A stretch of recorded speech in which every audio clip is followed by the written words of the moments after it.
तो दोस्तों आज की वीडियो में मैं बात करने वाला हूँ लोन एनपीए और रिकवरी प्रॉब्लम्स को लेकर। मतलब कि बहुत सारे लोगों का लोन एनपीए में चला जाता है और रिकवरी प्रोसेस स्टार्ट हो जाती है। उसके बाद बहुत सारी प्रॉब्लम्स आती हैं, तो आपको क्या गलतियाँ नहीं करनी है जिससे कि आपका लोन एनपीए में ना जाए, ये आज मैं इस वीडियो में बताने वाला हूँ। साथ ही साथ आपको बताने वाला हूँ इन सब से बचने का तरीका। बहुत सारे लोगों को रिकवरी एजेंट हरासमेंट करते हैं, बहुत सारे लोग बहुत सारी अलग अलग वजहों से परेशान हैं। तो इस वीडियो को कंप्लीट देख लीजिएगा, आज आपको बहुत सारे सवालों के जवाब मिल जाएंगे। तो वीडियो स्टार्ट करता हूँ एक छोटे से इंट्रो के साथ।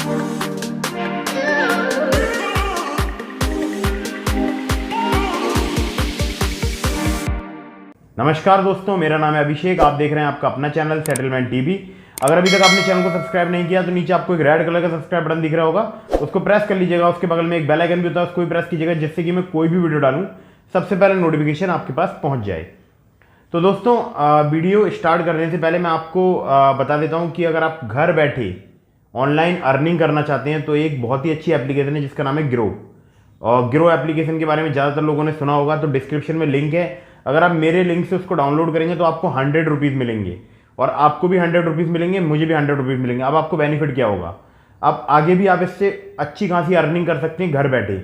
आप अपने फ्रेंड्स को ये शेयर कर सकते हैं एप्लीकेशन, और अगर वो वहाँ पर अपना अकाउंट क्रिएट करते हैं तो प्रति अकाउंट क्रिएट मतलब 10 अगर आपके दोस्तों ने अकाउंट क्रिएट किया तो 100 रुपये के हिसाब से 10 लोगों के रुपये हो गए 1000, तो 1000 रुपये आपके पास आ जाएंगे, लेकिन अकाउंट एक्टिवेट होने के बाद। तो डिस्क्रिप्शन में लिंक है, एप्लीकेशन डाउनलोड कर लीजिएगा। और कोई इसका चार्ज नहीं है, कोई ईयरली या कोई भी हिडन चार्ज नहीं है उसका। और यहाँ पर आप स्टॉक, म्यूचुअल फंड और गोल्ड में भी इन्वेस्ट कर सकते हैं। तो प्रति रेफरल 100 रुपीज़ मिलता है। जब आपका अकाउंट एक्टिवेट हो जाएगा तो वहाँ पर एक सेक्शन होता है शेयर एंड अर्न का, वहाँ से आप अपना लिंक अपने फ्रेंड को शेयर कर सकते हैं व्हाट्सएप के थ्रू या मैसेज के थ्रू। तो अगर उस लिंक से आपके कोई भी फ्रेंड उस ऐप को डाउनलोड करते हैं, फिर वहाँ पर अपना अकाउंट एक्टिवेट करते हैं, तो 100 रुपीज़ आपको मिलेगा और 100 रुपीज़ उनको मिलेगा। फिलहाल ये ऑफर चल रहा है, आगे देखते हैं कब तक ये ऑफर चलता है। तो जाके चेकआउट कर लीजिएगा, नीचे डिस्क्रिप्शन में लिंक। तो मेरे लिंक से डाउनलोड करेंगे तो मुझे 100 रुपीज़ का बेनिफिट हो जाएगा। खैर आगे बढ़ते हैं। तो आज की जो वीडियो है वो है लोन एनपीए और रिकवरी प्रॉब्लम्स, इसके संबंध में वीडियो है। तो सबसे पहले मैं आपसे बात करूंगा लोन एनपीए के संबंध में। देखिए लोन एनपीए कब होता है, बहुत सारे लोगों के मन में बहुत सारे भ्रम है। कोई कहता है 91 डेज में होता है, कोई कहता है 90 डेज में होता है, लेकिन आपको मैं सच्चाई बताता हूँ, एनपीए तो लोन हो जाता है 90 डेज के बाद, लेकिन इसके बाद भी अगर बैंक चाहती है या एनबीएफसी चाहती है तो वो आपका लोन एनपीए नहीं करती है। मतलब आप समझ रहे हैं ना कि मैं क्या कहना चाह रहा हूँ, कि सब कुछ बैंक और एनबीएफसी के हाथ में होता है। पहली बात तो ये है कि अगर 90 डेज बीत जाते हैं तब भी बहुत सारे लोगों को ये डाउट रहता है कि उनका लोन तो एनपीए हुआ ही नहीं, और एनपीए होने के बाद तो मेरा लोन राइट ऑफ हो जाएगा। लेकिन ऐसा कुछ भी नहीं होता है। एनपीए होने के बाद रिकवरी प्रोसेस स्टार्ट होती है, और रिकवरी प्रोसेस जानते हैं ना आप, फिर बहुत अच्छी वाली रिकवरी प्रोसेस होती है। बहुत सारे आपके पास कॉल्स आएंगे, बहुत सारे रिकवरी एजेंट आपके घर पे विजिट करना स्टार्ट कर देंगे, आपके घर पर लीगल नोटिस आएंगे। हो सकता है आगे की प्रोसेस करे बैंक, अगर बड़ा लोन है मान लीजिए 10, 20, 50 हज़ार रुपये का है, तो यहाँ तक तो मैंने नहीं देखा है कि बहुत ज़्यादा बड़ी लंबी चौड़ी प्रोसीडिंग्स होती हैं। यहाँ पर तो सेटलमेंट ही होता है।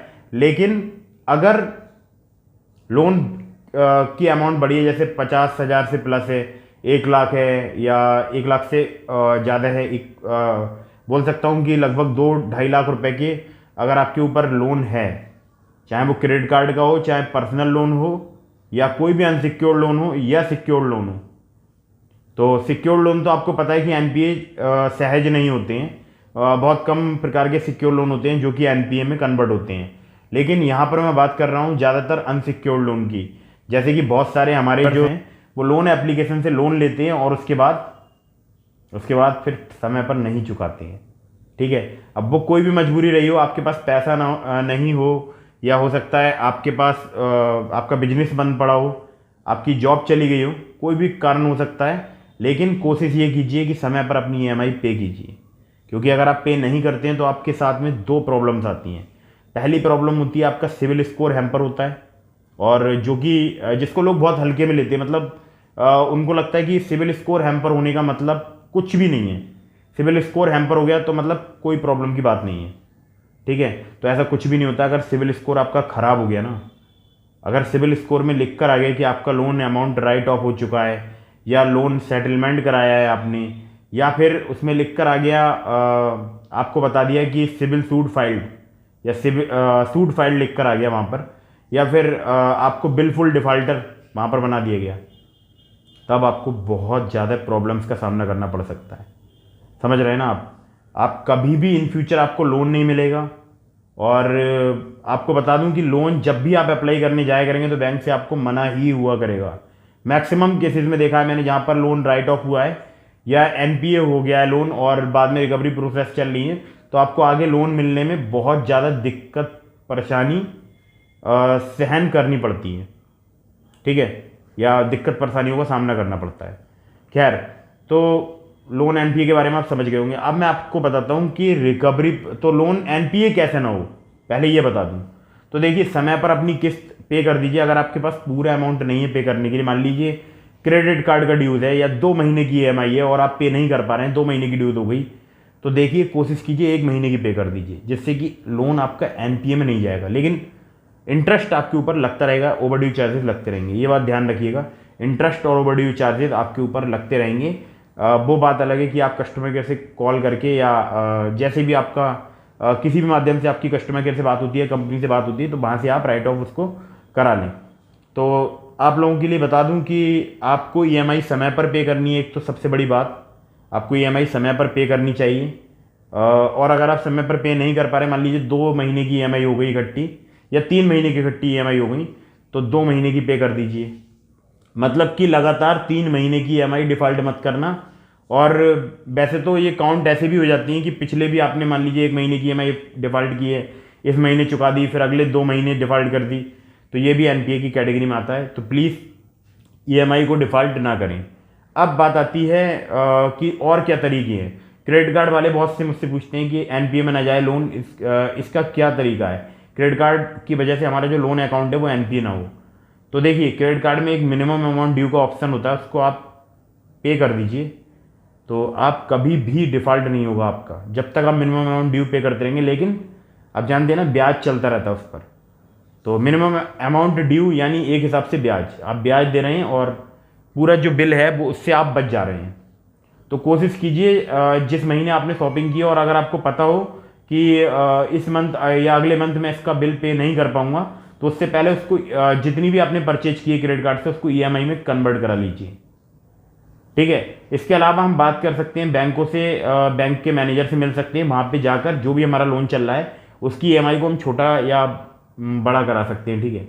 मतलब अगर हमारी इच्छा है कि हम ज़्यादा ईएमआई दे दें तो हम वो भी करा सकते हैं और छोटी भी करा सकती हैं ईएमआई, मतलब कि हम उनसे रिक्वेस्ट कर सकते हैं केवल। सेटलमेंट के बारे में पहले वीडियो में बता चुका हूँ, तो यहाँ पर रिपीट नहीं करूँगा। अब बात आती है कि रिकवरी प्रोसेस कब स्टार्ट होती है, कैसे स्टार्ट होती है और इससे हम कैसे बच सकते हैं। देखिए, कोई भी रिकवरी प्रोसेस तब स्टार्ट होती है जब आप लोन को समय पर नहीं चुकाते हैं। सपोज कीजिए आपके ऊपर आपकी इस मंथ की 5 तारीख को एक ईएमआई जानी थी, आपने वो मिस कर दी। आपके पास कॉल्स आएंगे, आपने उन कॉल्स को इग्नोर करना स्टार्ट कर दिया, ठीक है। उसके बाद नेक्स्ट मंथ आया, आपने फिर ईएमआई नहीं दी और फिर भी वो कॉल्स आ रहे हैं, आप इग्नोर कर रहे हैं या प्रॉपर रिस्पॉन्स नहीं दे रहे हैं, या उनको लग रहा है कॉल पर कि हाँ आप पे नहीं करेंगे, या आप उनको मतलब बोल सकता हूँ ना कि घुमा रहे हैं, ठीक है। तो तब भी प्रॉब्लम्स आपके सामने आती हैं, क्योंकि वहाँ से जो रिपोर्ट होती है वो सीधे जो उनके कॉल सेंटर्स होते हैं वहाँ से रिपोर्ट आप जानते हैं ना क्लाइंट के पास जाती है। फिर क्लाइंट आगे रिपोर्ट बना के भेजता है जो भी डिफ़ॉल्टर कस्टमर्स होते हैं। फिर आगे रिकवरी प्रोसेस स्टार्ट होती है। रिकवरी एजेंट आपके घर पर आना स्टार्ट करते हैं, आपके घर आते हैं और आपको फिर घर आकर प्रताड़ित करते हैं। और आपको प्रताड़ना का तरीका पता ही है ना उनका। बहुत से केसेस में ऐसा भी होता है कि नहीं भी प्रताड़ित करते, लेकिन मैक्सिमम मैंने केसेस ऐसे देखे हैं कि जहाँ पर रिकवरी एजेंट खुद ही, मतलब क्या बोलूँ यार, वकील, पुलिस, जज खुद ही बन जाते हैं, ठीक है। तो ये बहुत सारे केसेस मैंने देखे हैं।